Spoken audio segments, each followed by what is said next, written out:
standing on the wall at the Brandenburg Gate. Thousands of East Germans have just crossed the border into West Berlin.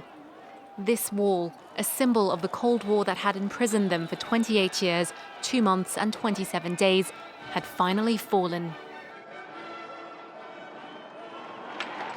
I can't believe it. It's marvelous. It's fantastic.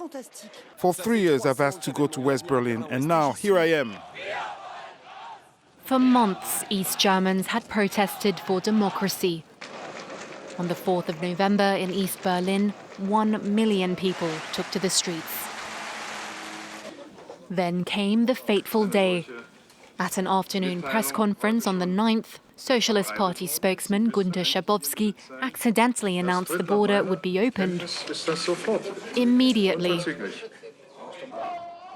A few hours later, thousands of Berliners dashed to the crossing points that line the wall.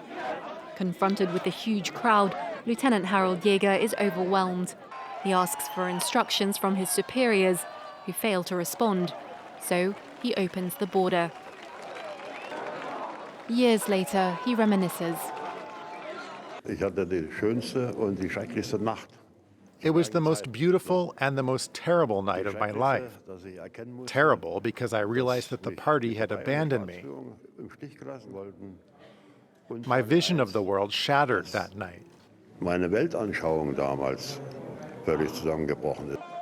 A collapse that sparked mass euphoria. Those from the East were welcomed with open arms by those from the West, and the wall of shame became one of unity.